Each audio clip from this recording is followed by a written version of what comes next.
कल दिवाली है और मेरी कंपनी में 2 होनहार एम्प्लॉयज ऐसे हैं जिसमें से किसी एक को ही मुझे मैनेजर की पोस्ट देनी पड़ेगी, लेकिन उन दोनों में से कौन ज़्यादा कैपेबल है और कौन ज़्यादा ईमानदार है वो इसके बाद ही पता चलेगा।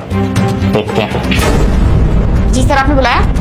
हाँ हनी, ये लो तुम्हारी दिवाली की मिठाई।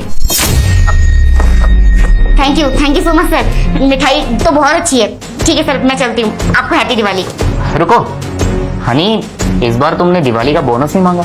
अरे सर, कैसी बातें कर रहे हैं आप? इसमें बोनस की क्या जरूरत है? और वैसे भी मैं आपकी कंपनी की कितनी पुरानी एम्प्लॉय हूँ, जो प्यार से मिल जाए वही रख लेना चाहिए। सच में हनी, तुम्हारी सोच कितनी अच्छी है, वरना बाकी के एम्प्लॉयज तो सिर्फ बोनस के लिए ऑफिस आते हैं दिवाली के टाइम पे।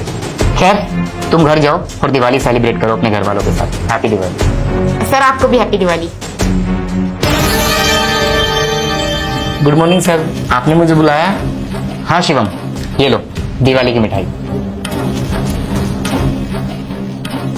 क्या हुआ शिवम, मिठाई देख के खुशी नहीं हुई? सर, मिठाई के लिए शुक्रिया, अगर बोनस मिल जाता तो अच्छा रहता। देखो शिवम, तुम जानते ही हो इस महीने कंपनी को कितना लॉस हुआ है और इस बार मैंने किसी भी एम्प्लॉयज को बोनस नहीं दिया, सिर्फ मिठाई दी है। ठीक है सर, हैप्पी दिवाली।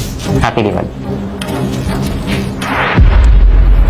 मैंने इन दोनों को मिठाई के डब्बे में पैसे रख के तो दे दिए, लेकिन इन दोनों में से जो भी मुझे पैसे वापस करने आएगा वही इस कंपनी के लिए नया मैनेजर होगा। अदरवाइज दूसरा इंसान जो बेईमान होगा वो इस कंपनी में नहीं रहेगा। अरे वाह, इस डब्बे में तो पूरे 1 लाख रुपए हैं। लगता है सर ने गलती से रख दिए होंगे। सर को इन पैसों के बारे में तो पता ही नहीं होगा। एक काम करती हूँ, ये सारे पैसे ना मैं अपने पास रख लेती हूँ। पैसे भी सर को तो पता ही नहीं इन पैसों के बारे में। मेरी दिवाली ना बहुत टॉप की बनेगी। शॉपिंग करूंगी और बहुत सारी चीजें खरीदूंगी। क्या बात है। बोनस तो मिला नहीं, घर पे खाली हाथ ही जाना पड़ेगा। कोई बात नहीं, मिठाई देखते सर ने क्या दिया। पैसे? ये तो 1 लाख रुपए हैं। सर ने पैसे क्यों दिए मिठाई की जगह? लगता है सर से गलती हो गई है। सर को वापिस लेके आता हूँ। और मैं घर पे क्या लेके जाऊंगा? पैसे भी मेरे पास हैं, बच्चों के लिए खिलौने भी ले जाऊंगा। क्या करूं? नहीं यार, सर क्या सोचेंगे मेरे बारे में? बेईमानी नहीं करनी सर से। सर को वापस लेके आता हूँ।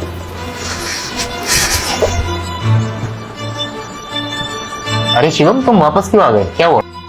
सर, आपसे कुछ गलती हो गई है। आपने मिठाई के डब्बे में ना पैसे रख दिए, वो भी 1 लाख रुपए। ये आपके पैसे हैं, आप रखिए। अरे यार शिट, शायद मैंने गलती से इस डब्बे में पैसे रख दिए और तुम वापस देने भी आ गए इसको। अगर तुम चाहते तो इन पैसों को अपने पास भी रख सकते थे। सर, ये आप कैसी बातें कर रहे हो? ये पैसे आपके हैं और ये पैसे 1 लाख रुपए हैं। मैं कैसे रख सकता हूँ? सर, मैं बेईमान नहीं हूँ, इसलिए मैं आपको पैसे देने आ गया। मैंने सोचा ये पैसे मैं रख लूंगा तो आपके साथ गद्दारी हो जाएगी ना सर। शिवम, तुम कितना सोचते हो ना। अगर ये पैसे तुम अपने पास रख लेते तो सोचो तुम्हारी दिवाली कितनी अच्छी बनती। नहीं सर, बेईमानी के पैसे से दिवाली बनाना बहुत गलत बात है। सर, एक बात बताओ, अगर इन पैसों से मैं अपने बच्चों के लिए खिलौने लेके जाता और अपनी बीवी के लिए तोहफा लेके जाता, ये तो बेईमानी के पैसे है ना सर।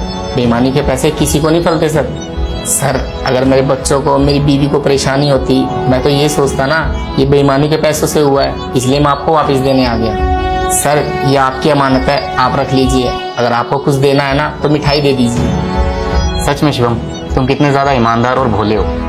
एक बात बताऊं, ये पैसे इस डब्बे में मैंने ही रखे थे। आप ही ने रखे थे? लेकिन क्यों सर? वो क्या है ना शिवम, पिछले 6 महीनों से हमारी कंपनी का डेटा दूसरी कंपनीज में लीक हो रहा है और उस डेटा का एक्सेस जो है वो सिर्फ तुम्हारे पास है और हनी के पास है। तो मुझे शक था कि तुम दोनों में से वो डेटा लीक कौन कर रहा है। तो बस मैंने डिसाइड कर लिया था कि मैं तुम दोनों का लॉयल्टी टेस्ट लूंगा और जानबूझ के इस मिठाई के डब्बे में मैंने पैसे रखे और ये देखना चाहता था कि तुम दोनों में से ये पैसे वापस कौन करने आया। और देखो ना, तुम ईमानदार हो, इसलिए तुमने ये पैसे वापस करे मुझे। और वो हनी बेईमान निकली। इसका मतलब हमारी जितने भी कंपनी का डेटा है वही लीक करती थी। तो शिवम, तुम्हारे लिए गुड न्यूज है, अब हमारी कंपनी के न्यू मैनेजर तुम ही हो। और हाँ, ये दिवाली की मिठाई और ये दिवाली का बोनस तुम्हारे लिए। Thank you so much sir. आज मैं बहुत खुश हूँ, ये सब मेरी ईमानदारी का है। अगर आज मैं बेईमानी करता तो ये सब मेरे हाथ में नहीं होता और मैं नौकरी से हाथ धो बैठता। सर आपको पता है मैंने कभी बेईमानी नहीं की और मेरे बड़े बुजुर्ग यही समझा के गए हैं कि कभी बेईमानी का नहीं खाना। भले ही 2 रोटी कम खा लेना लेकिन ईमानदार रहना, हमेशा ईमानदारी का खाना। लेकिन जो बेईमानी का पैसा होता है ना वो किसी ना किसी तरीके से निकल जाता है और भगवान सजा देता है, वो अलग। अरे शिवम, तुम्हारी सोच तो बहुत अच्छी है। अब फटाफट से तुम अपने घर जाओ और अपने घर वालों के साथ दिवाली सेलिब्रेट करो। Happy Diwali. Happy Diwali sir आपको भी। ठीक है सर, मैं चलता हूँ।